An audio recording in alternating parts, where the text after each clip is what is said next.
बिस्मिल्लाहिर्रहमानिर्रहीम अस्सलाम वालेकुम। मैं हूं मुबशिर अहमद।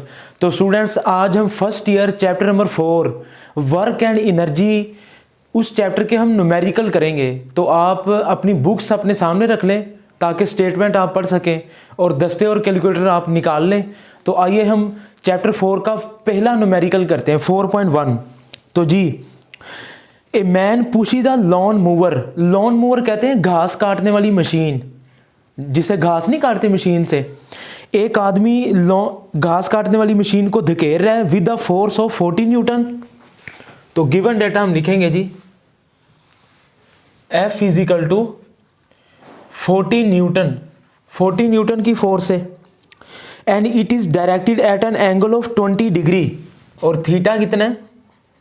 20 डिग्री एंगल है। यानी कि गिवन डेटा टू फाइंड और सोल्यूशन है ना। तो इधर मैं छोटी सी डायग्राम आपको बना के दिखा देता हूँ। ये है वो घास काटने वाली मशीन, लॉन मूवर जिसको कह रहा है, और ये फोर्स दे रहा है और ये हॉरिजेंटल के साथ ना वो एंगल थीटा दे रहा है। This angle is theta. ठीक हो गया।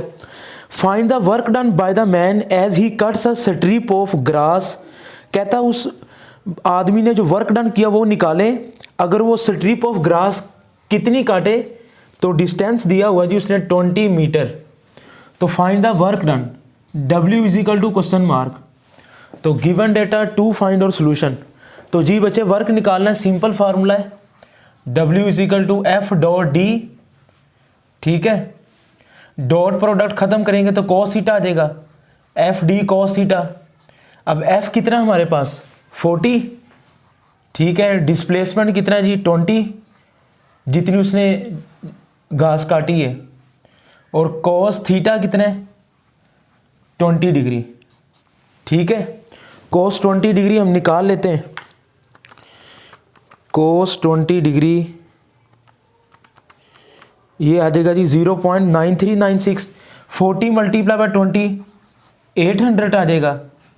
जब कॉस 20 आता है बच्चे 0.9396, इसको आप मल्टीप्लाई करवा देंगे 800 से, तो ये हमारे पास आंसर आता है 751.75। आप पॉइंट को इधर लें, राइट से लेफ्ट आएगी तो पावर पॉजिटिव होगी। कितने इंच से आए हम? 2 इंच से ना, 1 और 2। तो 7.5 ज़रब 10 की पावर 2। राइट से लेफ्ट आएंगे तो पावर +2 होगी। ठीक है, और वर्क का यूनिट क्या होता है? जूल। ठीक हो गया। तो आप इसको नोट डाउन कर लें, ये आपका आंसर आ चुका है, शाबाश। तो जी बेटा 4.2 है जी, ए रेन ड्रॉप, बारिश का कतरा है जी, जिसका मैस कितना दिया हुआ उसने, mass of rain drop M equal to 3.35 ज़रब 10 की पावर -5। अब ये पावर माइनस में बहुत छोटा है। Falls vertically at a constant speed under the influence of, influence कहते हैं जेर असर। कहता है बारिश के पानी का कतरा नीचे को गिर रहा है, ये मैं बना देता हूँ रेन ड्रॉप। ठीक है, ये है रेन ड्रॉप। अब वो नीचे आ रहा है तो डिस्प्लेसमेंट तो वो नीचे को ही तय करेगा ना, जारी बात, ऊपर से नीचे गिर रहा है कांस्टेंट स्पीड के साथ। उसके ऊपर 2 फोर्सेस लग रही हैं। कहता है एक ग्रेविटी की फोर्स है और एक फ्रिक्शन की। बच्चे, फोर्स ऑफ ग्रेविटी नहीं तो लगना ही डाउनवर्ड है, और फ्रिक्शन ये उसके ऑपोजिट लगेगी। तो ये है फोर्स ऑफ फ्रिक्शन, और gravity is always vertically downward. ठीक हो गया। इन फॉलिंग थ्रू 100 मीटर, तो कितना वो डिस्टेंस तय करता है जी बारिश का कतरा? अगर 100 मीटर फासला तय करे, how much work is done by the force of gravity and friction. तो 2 पार्ट्स हैं इसके। WG वर्क डन निकालना हमने ग्रेविटी की वजह से, और एक है WF वर्क डन निकालना हमने फ्रिक्शन की वजह से। ये दोनों न्यूमेरिकल एक जैसे ही हैं, परेशान नहीं होना आपने, बस एंगल का फ़र्क है। तो ज़रा ग्रेविटी की वजह से हम निकालते हैं। वर्क डन का फार्मूला क्या होता है? W equal to F dot D। ठीक है, W के साथ आप लिख दें G ग्रेविटी, डॉट खत्म करें तो FD कॉस थीटा। अब ज़रा देखें, theta is the angle between F and D। Force of gravity नीचे को लग रही है और डिस्प्लेसमेंट भी नीचे को है। ठीक है, तो इसका मतलब फोर्स भी नीचे को एक्ट कर रही है, डिस्प्लेसमेंट भी नीचे को। तो डायरेक्शन सेम है तो एंगल कितना होगा, theta is equal to 0 degree. तो डब्ल्यू जी F D cos 0 degree, cos 0 क्या होता है बच्चे, 1 होता है। तो डब्ल्यू जी, ठीक है। अब एफ दिया हुआ है, एफ तो नहीं दिया हुआ, आपको पता है ना F is equal to W और W is equal to M G. तो एफ की जगह पे एम जी लिखूंगा और डी की जगह पे एच लिखूंगा, और कोस 0 1 होता है, तो ये आ जाएगा एम जी एच। तो मैथ कितना जी, 3.35, 3.35 ज़रब 10 की पावर -5। ग्रेविटी कितनी होती है 9.8, हाइट कितनी है जी 100 मीटर। तो ज़रब दे दें 10 की पावर -5 को आप बाहर निकाल लें, तो 3.35 ज़रब 9.8 ज़रब 100, तो ये आ जाएगा हमारे पास 3283, ठीक है। 3.35 ज़रब 9.8 ज़रब 100, तो ये आ जाएगा बच्चे 3283। -5 है ना, -5 नीचे जाके क्या हो जाएगा +5, ठीक है, नीचे जाके। तो इसको आप तकसीम कर दें, 10 की पावर 5 0 आ जाएंगे, 1 2 1 के साथ आप 5 0 लिख दें, तो ये आ जाएगा 0.0328। तो ये आंसर आ जाएगा 0.03283 जूल। तो ये आंसर आ जाएगा, यानी कि पहले मैंने 1 2 और 3 तीनों को ज़रब दी है, ये आ गया -5, नीचे चला जाएगा +5, तो +5 का मतलब है 5 0 आएंगे 1 के साथ, तो ये आंसर आ गया। तो ये आंसर आएगा work done due to gravity. अब बच्चे ज़रा देखें दूसरा पार्ट, ये पहला पार्ट नोट कर लें आप, फ्रिक्शन। अब ये दूसरा पता आपने क्या करना है, सेम इसी तरह आएगा, बस इधर जी की जगह पे आपने एफ लिख देना है। अब फ्रिक्शन ऊपर को है ना फोर्स, तो बताएं फिर एंगल कितना बनेगा, ये आप पॉज करके नोट कर लें। इधर एंगल बनेगा 180 और इधर आप पुट करवा देंगे 180। दूसरा पार्ट सोल्व कर रहा हूं मैं, कोस 180 क्या होता है -1, तो इधर आ जाएगा माइनस, ये जी की जगह पे आपने एफ लिख देना है, ठीक हो गया। जी की जगह पे क्या लिख देना आपने, एफ, फोर्स ऑफ फ्रिक्शन। तो बस थीटा 180 है, तो ये आ जाएगा सारा सेम एज इट इज है, बस इधर माइनस आ जाएगा और आंसर के साथ भी माइनस आ जाएगा।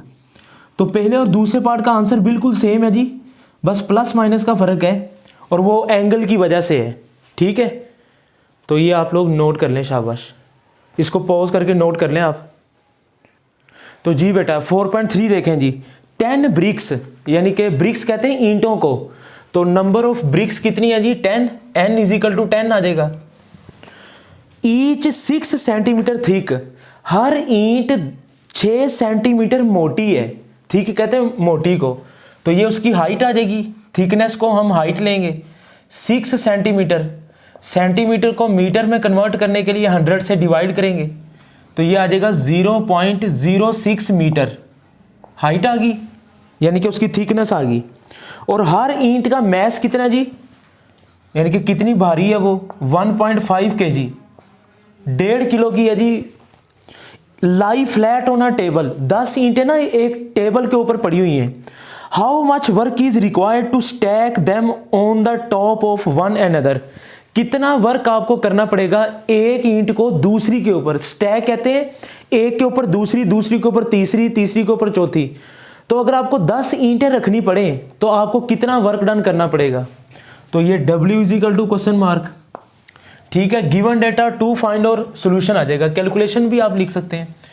तो बच्चे आप देखें जरा, 10 ईंटें हैं ना, ये देखें, ये पहली ईंट आ गई, ये टेबल है, ठीक है।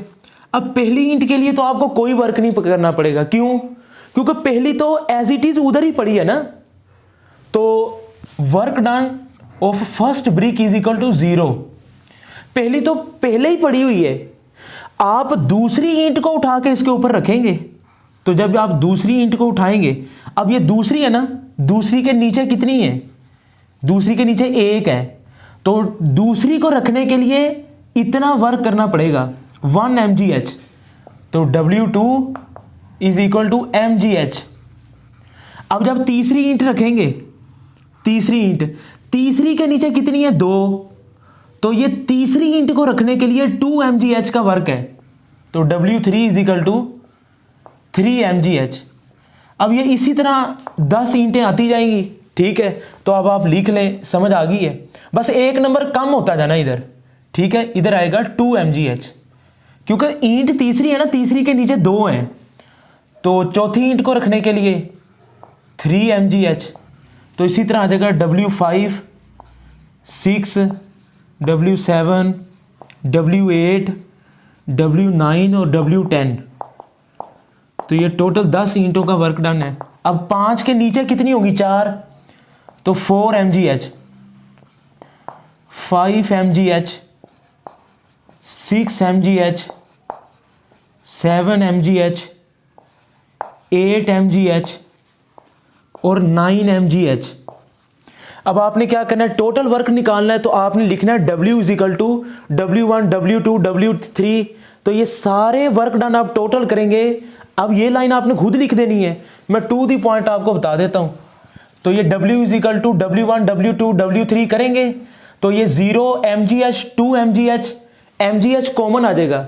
तो ये बस नंबर आपने जमा करने हैं, 1 और 2 3, 3 और 3 6, 6 4 10, 10 5 15, 15 और 6 21, 21 और 7 28, 28 और 8, 28 और 8 कितने हो गए, 28 29 30 36, 36 और 9 45। तो ये 45 mgh आ जाएगा, ठीक है। कर लेंगे ना, अब आप एक दो स्टेप आपने खुद कर लेने हैं। तो ये टोटल वर्क डन आ गया जी 45 mgh।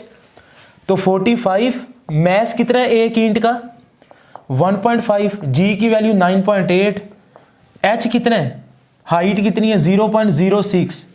तो बच्चे आप इनको ज़रब दे दें सारी चीज़ों को, तो ये हमारे पास आ जाएगा 45 ज़रब 1.5 ज़रब 9.8 ज़रब 0.06।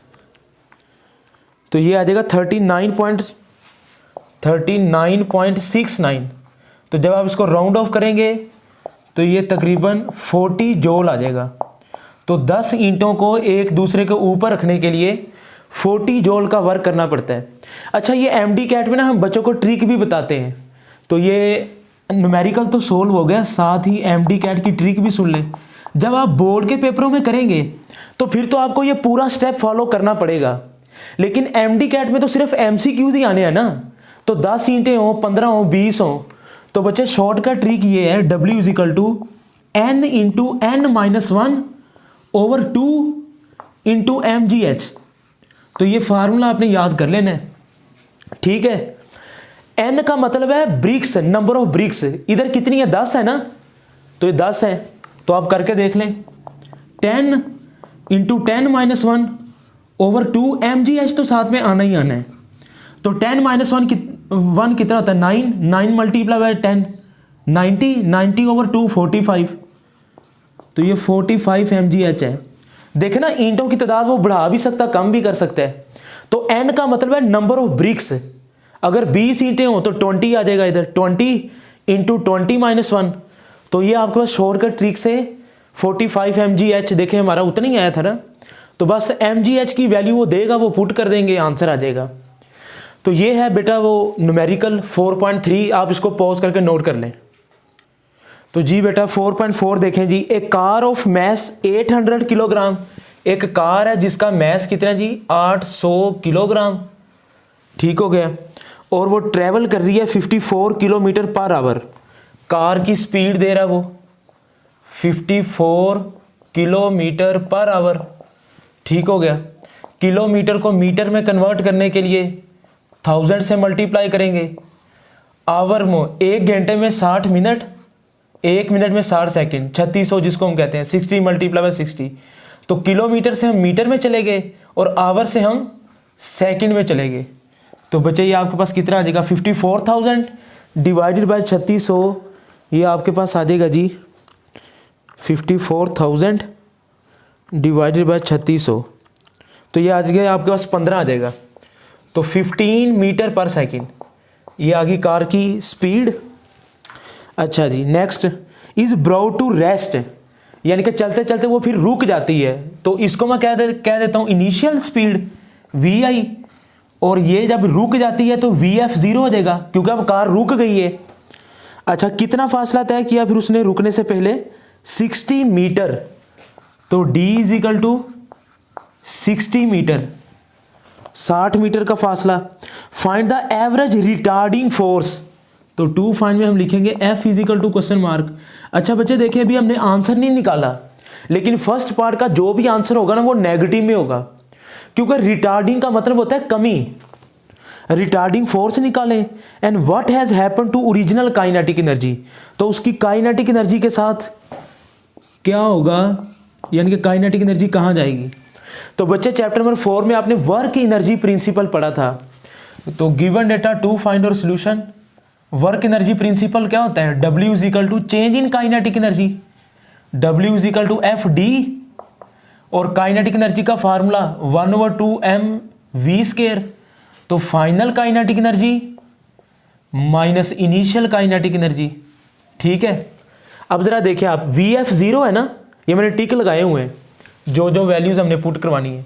VF 0 है, तो जब VF 0 होगा, बिकॉज VF 0 है, तो ये पूरी टर्म 0 हो जाएगी, क्योंकि VF 0 है ना, तो पूरी टर्म 0 होगी, ये पूरी टर्म 0 होगी।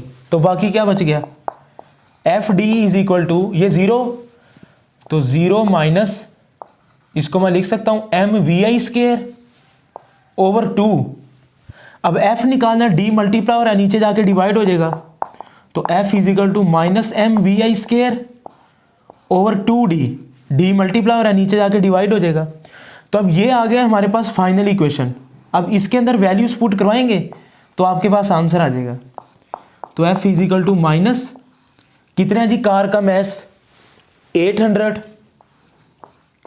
इनिशियल वेलोसिटी कितनी हमने निकाली थी 15 का स्क्वायर आ जाएगा, डिवाइडेड बाय 2। कितना फासला कार ने तय किया था? 60 मीटर का, 60 का। तो कैलकुलेशन कर लेते हैं हम। 15 का स्क्वायर कितना आ गया है? 15 का स्क्वायर 225।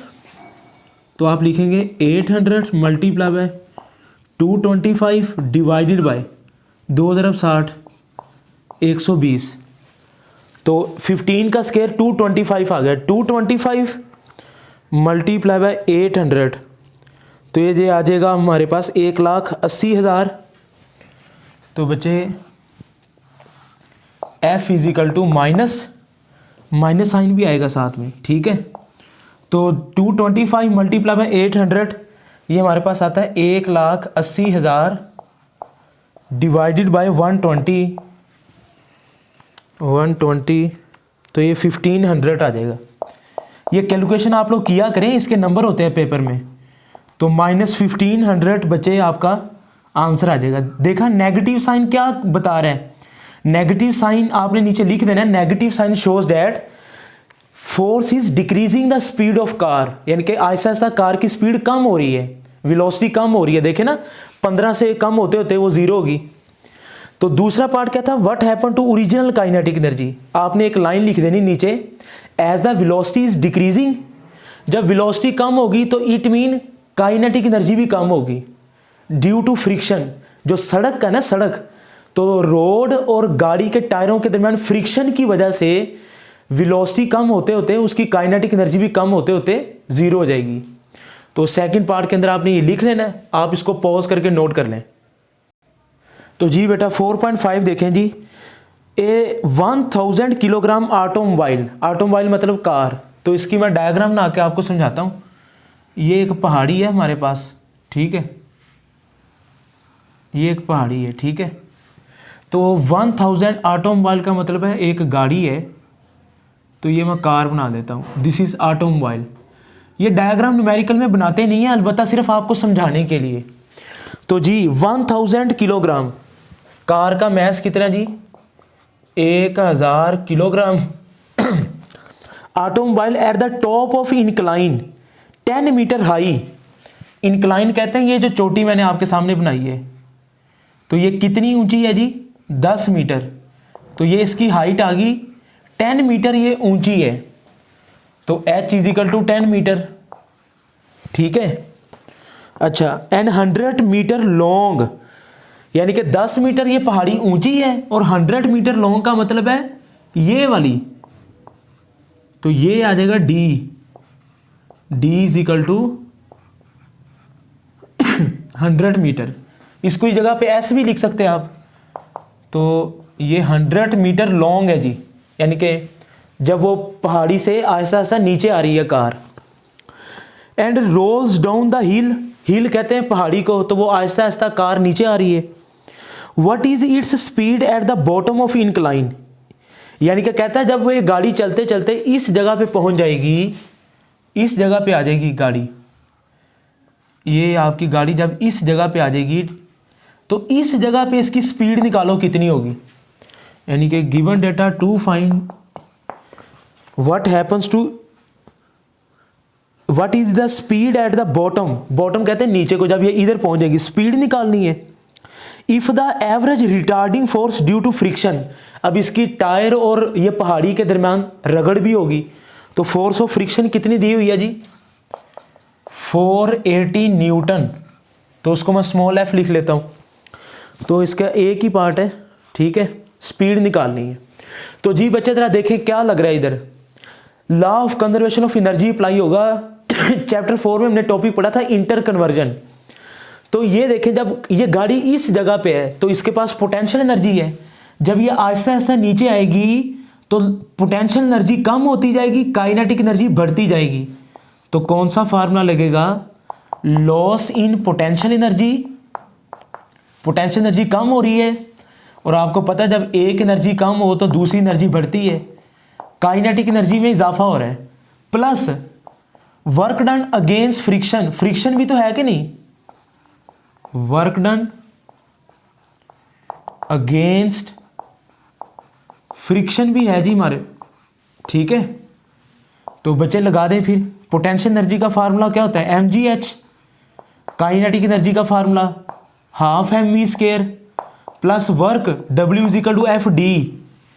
तो वैल्यूज पुट करवा दें, मैस कितना गाड़ी का 1000 1000, जी की वैल्यू कितनी होती है 9.8, हाइट कितनी है जी 10 मीटर, तो एच आ जाएगा 10 मीटर, 1/2 मैस कितना गाड़ी का 1000 into v² plus force of friction कितनी है 480, और ये कितनी लंबी थी 100 मीटर, ये जो डी है। तो वैल्यूज मैंने पुट करवा दी है, सिंपल कैलकुलेशन है, पॉइंट खत्म होगा 10 से 10 कैंसिल हो जाएगा ना, तो ये आ जाएगा, इस सारे को आप ज़रब देंगे तो 98,000 98,000 इस सारे को ज़रब देने से, और 2 5 इज़ 10, तो ये आ जाएगा 500 इंटू v² प्लस 48,000 480 ज़रब 100, तो प्लस 48 इधर आके माइनस हो जाएगा, तो 98,000 minus 48,000 is equal to 500 into v², ये प्लस इधर आके माइनस 98,000 माइनस 48,000, तो ये आ जाएगा बच्चे 50,000 is equal to 500 into v², 500 multiply हो रहा है, नीचे जाके डिवाइड हो जाएगा, तो 50,000 तकसीम 500, तो ये हमारे पास आ जाएगा 50,000 तकसीम 500 इंटू v², तो क्या आ जाएगा, ये कट जाएगा, 20 से कैंसिल, तो 5 से 5 कैंसिल, ये आ जाएगा 1 और 2 100 इंटू v², तो स्केयर लेने से स्केयर ख़त्म करने के लिए taking square root on both side, तो 100 का स्केयर रूट क्या आ जाएगा 10, तो 10 मीटर पर सेकंड आपके पास आंसर आ चुका है, ठीक है। तो जब गाड़ी वो चलते चलते नीचे पहुंच जाएगी तो उसकी फिर स्पीड कितनी हो जाएगी 10 मीटर पर सेकंड, तो ये बच्चे इसका आंसर आ चुका है, आप इसको नोट कर लें पॉज करके। तो जी बेटा 4.6 देखें जी 100 मीटर क्यूब। अब ये बच्चे देखें, उसने कहा नहीं है कि ये एरिया या वॉल्यूम है, आपको कॉन्सेप्ट समझ होना चाहिए। मीटर क्यूब वॉल्यूम का यूनिट है, यानी कि ये रफ अमल पे आप लिख लें, लेंथ का यूनिट होता है मीटर, एरिया का यूनिट होता है मीटर स्क्वायर, वॉल्यूम का यूनिट होता है मीटर क्यूब। अब उसने कहा मीटर क्यूब, तो इसका मतलब ये वॉल्यूम है, कहा नहीं है, आपको पता होना चाहिए मीटर क्यूब वॉल्यूम का यूनिट है। तो 100 मीटर क्यूब ऑफ वाटर मतलब ये वॉल्यूम आ जाएगा इसका 100 मीटर क्यूब, ठीक है। ऑफ वाटर इज पंप्ड, तो जी बेटा 100 मीटर क्यूब का मतलब है वॉल्यूम है ये, तो वॉल्यूम आ गया 100 metre cube. Of water is pump from reservoir, reservoir का मतलब लिख लें पानी का होज, यानी कि ये पानी का होज है, मिसाल के तौर पर ये रेजरवायर है, रेजरवायर, ठीक है। रेजरवायर का उर्दू में मतलब होता है पानी का होज, ठीक है। अच्छा, from reservoir into a tank 10 metre higher than the reservoir, यानी कि इधर एक टैंक पड़ा हुआ पानी का जो कि रेजरवायर से 10 मीटर ऊंचा है, तो ये हाइट उसने दी हुई, तो यहाँ से पानी इधर टैंकी के अंदर आना है रेजरवायर से, तो वो पानी की टैंकी कितनी ऊंची पड़ी हुई है जी, H is equal to 10 metre, 10 metre in 20 minutes, तो टाइम कितना है 20 मिनट्स, तो 1 मिनट में 60 सेकंड, 20 मल्टीप्लाई बाय 60, तो ये आ जाएगा 1200 सेकंड। तो इतनी देर में वो पानी की टैंकी भर जाएगी। If the density of water, पानी की डेंसिटी बच्चे फिक्स होती है 1000 किलोग्राम पर cubic metre. Find the increase in potential energy, potential energy कितनी इंक्रीज होगी। अच्छा, दूसरा power deliver by the pump, यानी कि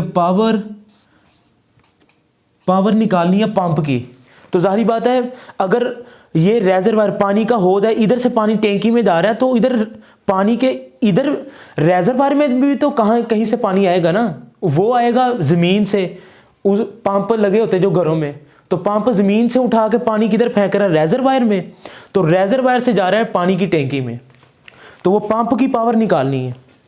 गिवन डेटा टू फाइंड और सोल्यूशन, ये सिर्फ आपको समझाने के लिए था। तो बच्चे अब पोटेंशियल एनर्जी का फार्मूला क्या होता है आपको पता है। पोटेंशियल एनर्जी का फार्मूला होता है जी mgh। अब g और h तो है, g तो 9.8 है, h है 10 मीटर, लेकिन मैस नहीं है, तो कोई मसला नहीं है। डेंसिटी का फार्मूला क्या होता है, मैस ओवर वॉल्यूम, तो मैस निकाल लें बच्चे, क्या आ जाएगा potential energy is equal to m की वैल्यू पुट करवा दें, v डिवाइडर उधर जाके मल्टीप्लाई हो जाएगा, रो इंटू वी, तो ये m की वैल्यू आ गई इंटू जी एच, ठीक है। अब पानी की डेंसिटी कितनी थी 1000, तो 1000 वॉल्यूम कितना है ज़रब 100, जी की वैल्यू फिक्स होती है 9.8, हाइट कितनी है जी 10, तो ये पॉइंट ख़त्म करेंगे 10 से 10 कैंसिल हो जाएगा, इस सारे को ज़रब देंगे तो ये आ जाएगा आपके पास 98, 1 2 3 4 5 0 आ जाएंगे, 3 और 2 5, ये 10 से 10 कैंसिल हो जाएगा। तो उसको साइंटिफिक नोटेशन में लिख लें जी, जिसके साथ इशारिया ना हो एंड पे होता है, तो 1 2 3 4 5 6, तो ये आ जाएगा बच्चे 9.8 ज़रब 10 की पावर 6, और एनर्जी का यूनिट क्या होता है जूल, तो पोटेंशियल एनर्जी आ जाएगी 9.8 ज़रब 10 की पावर 6 जूल, ठीक है। तो पहला पार्ट हो गया जी। दूसरा पावर निकालनी है बच्चे, पावर का फार्मूला आपको आता है P is equal to W/T, rate of doing work is called power.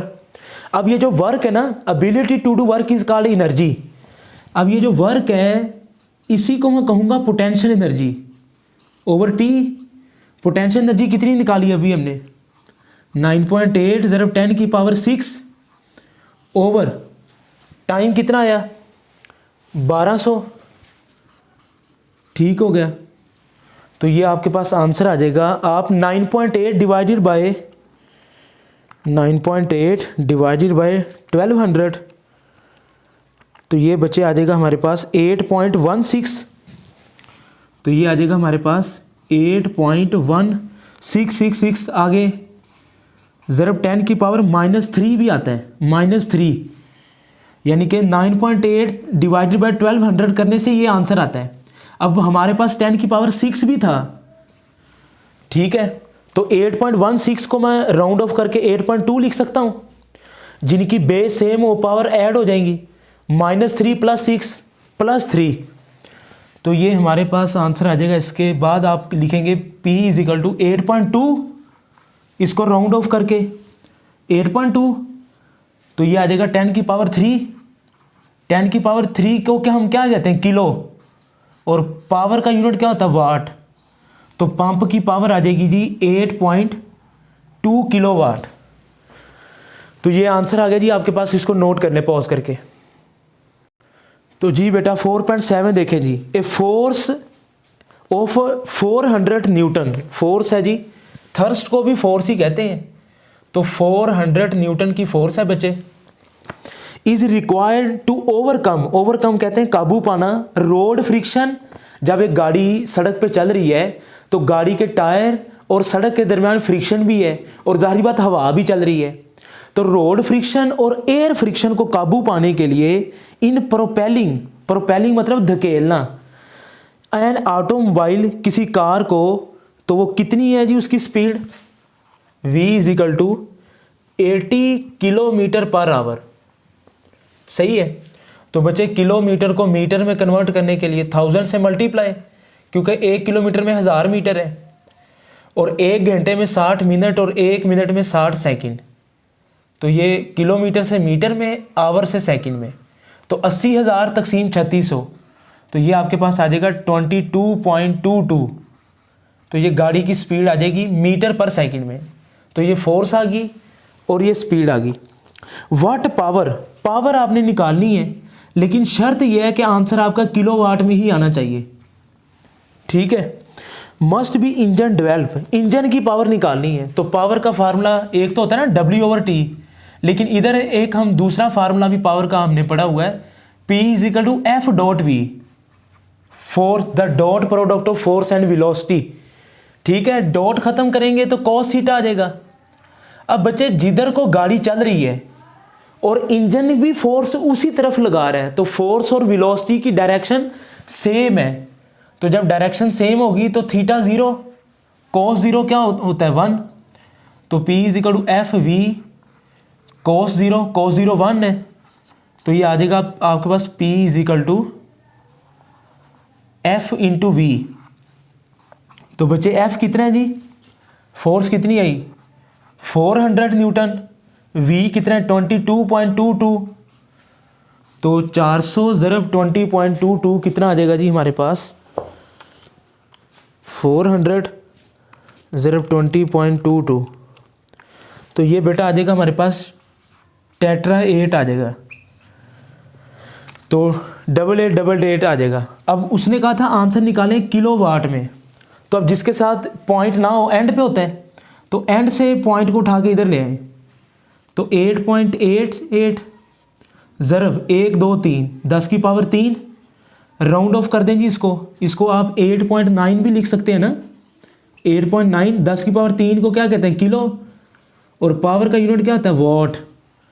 तो उस इंजन की पावर आ जाएगी 8.9 किलोवाट। तो ये नोट कर लें, शाबाश। तो जी बेटा 4.8 न्यूमेरिकल देखें जी, how large a force is required, कितनी फोर्स आपको चाहिए, F = टू एक्सेलरेट, चलाने के लिए किसी इलेक्ट्रॉन को, इलेक्ट्रॉन का मैस फिक्स होता है, इसीलिए उसने ब्रैकेट में दिया हुआ 9.1 × 10⁻³ kg मैस ऑफ इलेक्ट्रॉन आ गया जी। फ्रॉम रेस्ट, इलेक्ट्रॉन पहले रेस्ट पे है तो इनिशियल वेलोसिटी 0 है। अच्छा, रेस्ट के बाद फिर उसने चलना शुरू कर दिया है, तो फाइनल वेलोसिटी कितनी है जी, Vf 2 × 10⁻7 मीटर/सेकंड, यानी कि पहले इलेक्ट्रॉन रुका हुआ था, फिर हमने फोर्स लगाई और वो चलना शुरू हो गया। तो वो कहता कितनी फोर्स हमें लगानी पड़ेगी इलेक्ट्रॉन को चलाने के लिए कि उसकी स्पीड अगर इतनी हो जाए, ठीक हो गया। थ्रू अ डिस्टेंस, और इलेक्ट्रॉन कितना फासला तय करे जी, 5 सेंटीमीटर। तो बच्चे सेंटीमीटर को मीटर में कन्वर्ट करने के लिए 100 से डिवाइड करेंगे, तो 5/100, तो ये आ जाएगा 0.05 मीटर। तो ये डिस्टेंस आ गया, final velocity, initial velocity, mass, force निकालनी है तो कौन सा फार्मूला लगाएंगे जी, वर्क एनर्जी प्रिंसिपल ही लगेगा बच्चे इसमें, ठीक है। W is equal to change in kinetic energy, work का formula W is equal to F D, change in kinetic energy 1/2mv², final kinetic energy minus initial kinetic energy, ठीक है। अब जरा देखें Vi 0 है, तो Vi 0 है because Vi is equal to 0, तो बच्चे ये पूरी टर्म 0 हो जाएगी ना, इनिशियल वेलोसिटी 0 है, ज़रब तकसीम करके 0, तो फिर बाद में क्या आ जाएगा आपके पास, F D is equal to mvf² over 2, ऐसी है mvf² ओवर 2, ये तो 0 हो गया ना, f निकालना है, d मल्टीप्लाई हो रहा है, नीचे जाके डिवाइड हो जाएगा, तो f is equal to mvf² over 2d, तो इस इक्वेशन में आप वैल्यूज पुट करवाएंगे तो आपका आंसर आ जाएगा, ठीक है। तो f is equal to mass of electron 9.1 ज़रब 10 की पावर -31, फाइनल वेलोसिटी कितनी है 2 मल्टीप्लाई बाय 10 की power 7 divided by 2 into D की वैल्यू कितनी है, डी की वैल्यू 0.05, तो 0.05, तो 10 की पावर को लॉग कर लेते हैं, बाकी टर्म को लॉग कर लेते हैं, तो ज़रा देखें ऊपर क्या है 9.1 ज़रब 2 ओवर 2 मल्टीप्लाई बाय 0.05, यानी कि जिसके साथ 10 की पावर नहीं मैंने उसको लॉग कर लिया है, ज़रब 10 की पावर -31 प्लस 7, तो आपने देखा मैंने क्या काम किया है। अब 9.1 ज़रब 2, तो ये आ जाएगा 18.2, तो ये कैलकुलेशन आ जाएगी बच्चे 18.2 divided by 9.1 ज़रब 2, 18.2 divided by 2 multiply by 0.05, तो ये आ जाएगा 0.1 ज़रब 10 की पावर -31 प्लस 7, तो ये आ जाएगा जी 10 की पावर -24, ठीक हो गया बच्चे।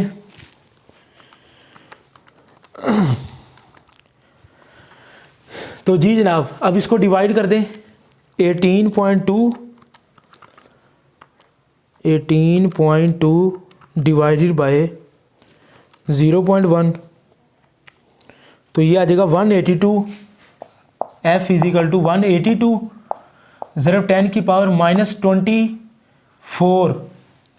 अब जिसके साथ पॉइंट ना हो, एंड पे होता है, राइट से लेफ्ट आ जाए, तो f इज इक्वल टू 1.82 ज़रब 10 की पावर 1, 2 इनसे है ना 10 की पावर 2 और -24, तो ये आ जाएगा बच्चे हमारे पास 1.82 ज़रब 10 की पावर -22 न्यूटन, ठीक है। आप ज़रा इसे पॉज करके नोट कर लें, शाबाश जी। बच्चे थोड़ी सी माजरत है आपसे, मैंने अभी देखा है कि आंसर हमारा गलत आया है, उसकी वजह भला क्यों, m इंटू वी एफ का स्केयर है, तो स्केयर लेने के लिए इसका हमने स्केयर लेना था, इस वजह से आंसर गलत आया, माजरत है।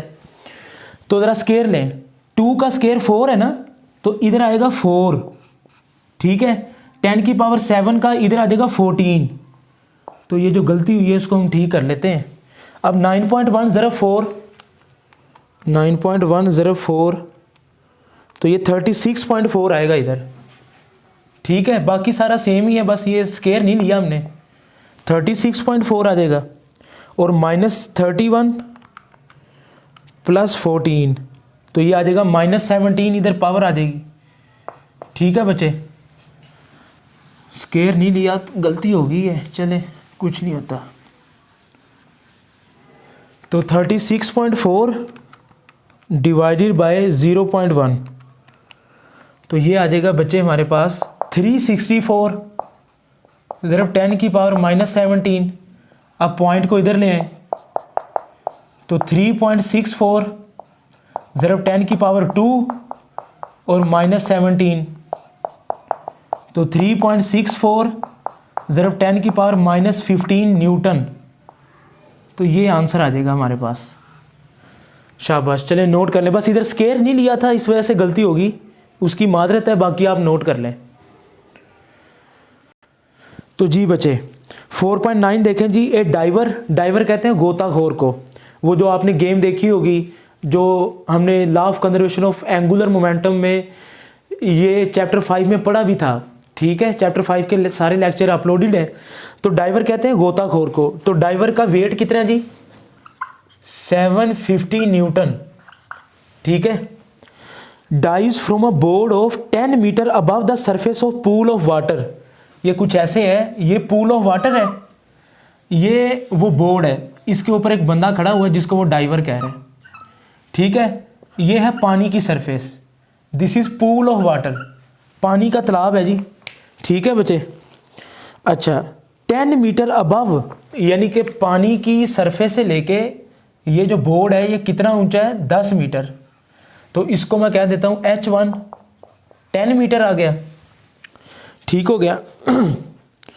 उसके बाद use the conservation of mechanical energy, कहता है जी law of conservation of energy use करें to find his speed at the point of 5 metre above the water surface.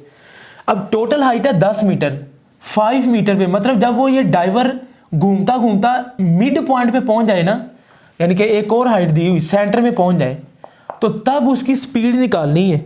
Find its speed neglecting air friction. कहता आप इस चीज को मानकर चलें कि हवा नहीं है, एयर फ्रिक्शन नहीं है, हालांकि होगी, लेकिन आइडियल केस हम बात कर रहे हैं। तो V is equal to question mark. तो बच्चे जब वो इधर है तो इसके पास पोटेंशियल एनर्जी है, तो जब वो नीचे आता जाएगा loss in potential energy is equal to gain in kinetic energy. Potential energy का फार्मूला क्या होता है? mgh।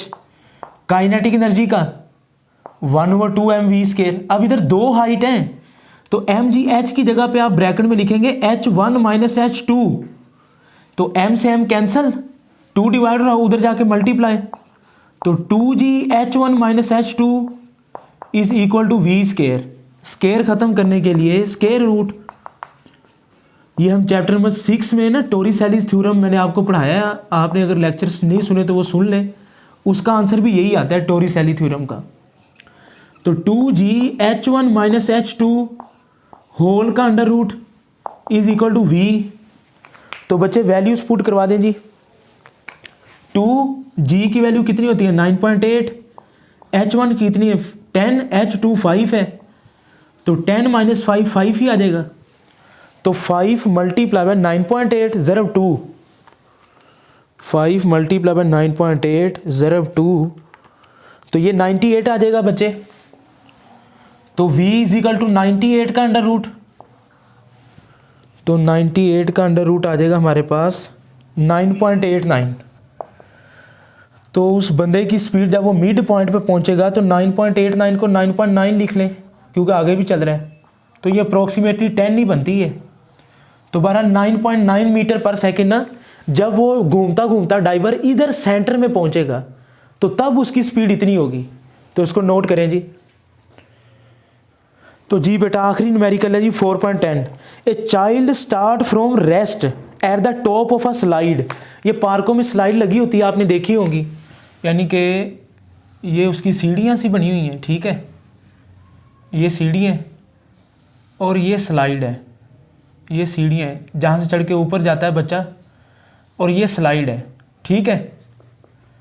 एक बच्चा है इधर खड़ा हुआ है at the top of slide जी। A child start from rest, यानी कि उसकी इनिशियल वेलोसिटी क्या है? 0, क्योंकि अभी वो रुका हुआ है ना इस जगह पे, vi 0 है। अच्छा जी, at the top of slide of height 4 metre. तो ये जो हाइट है ना स्लाइड की, ये कितनी है? ये 4 मीटर है, तो हाइट आ जाएगी h is equal to 4 metre, ठीक है। What is the speed at the bottom of slide is frictionless. अब ये आइडियल केस है, कहता है एट द बॉटम, बॉटम मतलब जब ये बच्चा घूमता घूमता इधर पहुंच जाएगा ना, तो ये इस पॉइंट पे पहुंच जाएगा, ठीक है। ये घीसी खा के वो नीचे आ गया ना स्लाइड लेके इधर, तो इस जगह पर उस बच्चे की स्पीड निकालें, स्पीड निकालें। अगर ये फ्रिक्शन लेस है, अब फ्रिक्शन होती है लेकिन ये आइडियल केस है, तो जब बच्चा ऊपर है तो उसके पास कौन सी एनर्जी है, पोटेंशियल। जब वो नीचे आ रहा है तो लॉस इन पोटेंशियल एनर्जी और गेन इन काइनेटिक एनर्जी। अब फ्रिक्शन नहीं है, उसने कहा फ्रिक्शन लेस, आइडियल केस है, तो पोटेंशियल एनर्जी का फार्मूला mgh, काइनेटिक एनर्जी का 1/2mv²। m से m कैंसल, 2 डिवाइड हो रहा है, उधर जाके मल्टीप्लाई हो जाएगा। स्केयर खत्म करने के लिए taking square root on both side, ठीक है, स्केयर रूट ले लें तो क्या आ जाएगा, √2gh आ जाएगा। तो बच्चे 2g की वैल्यू क्या होती है, 9.8, हाइट कितनी है जी 4, √ = v।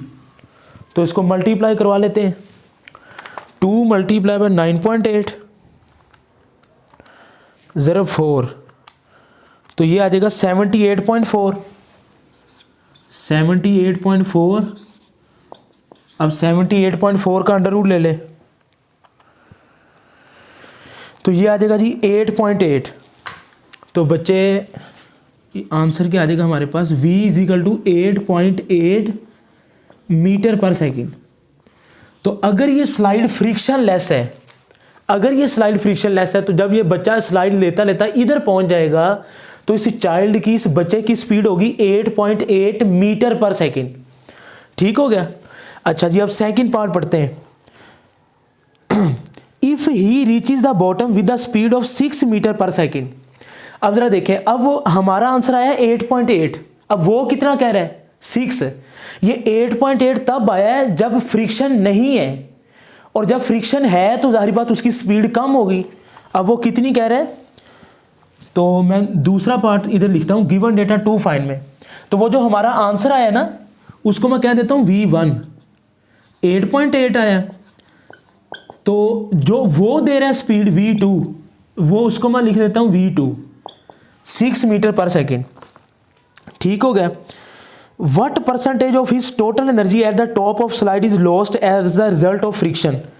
कहता आप बताओ कि अगर फ्रिक्शन है तो कितनी परसेंटेज लॉस आया एनर्जी में। तो डेल्टा E = निकालना है।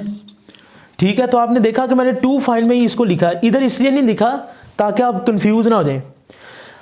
ठीक है, 8.8 तब है जब फ्रिक्शन नहीं है, और 6 मीटर तब उसकी स्पीड है जब फ्रिक्शन है। तो बच्चे आपने नंबरों की कैलकुलेशन के लिए परसेंटेज निकालते हैं ना, तो परसेंटेज का क्या फार्मूला होता है, परसेंटेज इन एनर्जी, यानी कि जितने आपके नंबर आए हैं डिवाइडेड बाय टोटल नंबर। तो हम भी यही लिखेंगे, लॉस इन एनर्जी, ठीक है, डिवाइडेड बाय ओरिजिनल एनर्जी। और परसेंटेज निकालने के लिए 100 से मल्टीप्लाई भी करते हैं ना हम। तो बच्चे क्या लिखूंगा, E1 जब फ्रिक्शन नहीं है, माइनस E2 जब फ्रिक्शन है, डिवाइडेड बाय E1 जब फ्रिक्शन नहीं है। ठीक है, तो काइनेटिक एनर्जी का formula 1/2mv² minus 1/2mv², V1 का स्केयर V2 का स्केयर डिवाइडेड बाय 1/2mv² ज़रब 100। तो क्या चीज़ कॉमन आ जाएगी, 1/2m कॉमन आ गया, तो V1 का स्केयर माइनस V2 का स्केयर ओवर 1/2m V1 का स्केयर ज़रब 100। तो 1/2m से 1/2m कैंसल, तो V1 का स्केयर माइनस V2 का स्केयर ओवर V1 का स्केयर ज़रब 100। तो बच्चे आपके पास आंसर आ जाएगा, V1 कितना जी 8.8 का स्केयर आ जाएगा, माइनस 6 का स्केयर डिवाइडेड बाय 8.8 का स्केयर ज़रब 100। तो इसकी कैलकुलेशन हम कर लेते हैं। 8.8 का स्केयर कितना आएगा, 8.8 का स्केयर तो ये आ जाएगा 77.44। तो परसेंटेज चेंज इन एनर्जी निकाल रहे हैं ना, तो 8.8 का स्केयर आता है 77.44। 6 का स्केयर कितना होता है 36, डिवाइडेड बाय 77.44 ज़रब 100। तो आना ही आना है। इधर थोड़ा सा जूम कर दें जी, 77.44 माइनस 36 41.44 आ जाएगा, डिवाइडेड बाय 77.44 ज़रब 100, तो बच्चे 41.44 डिवाइडेड बाय 77.44, तो ये आ जाएगा 0.53 ज़रब 100, तो ये आ जाएगा 53%। तो 53% बच्चे की एनर्जी ज़ाया होगी जब वो स्लाइड के एंड पे पहुंच जाएगा। ठीक है, तो ये सेकंड पार्ट आप लोग नोट कर लें, शाबाश। तो जी बेटा, आई होप के चैप्टर 4 के न्यूमेरिकल आपको अच्छे तरीके से समझ आ गए हैं। कमेंट सेक्शन में फीडबैक दें, वीडियो को लाइक करें, दोस्तों के साथ शेयर भी कर दिया करें। अपना बहुत सा ख्याल रखें। मुबशर अहमद को दें इजाज़त। अल्लाह हाफिज़।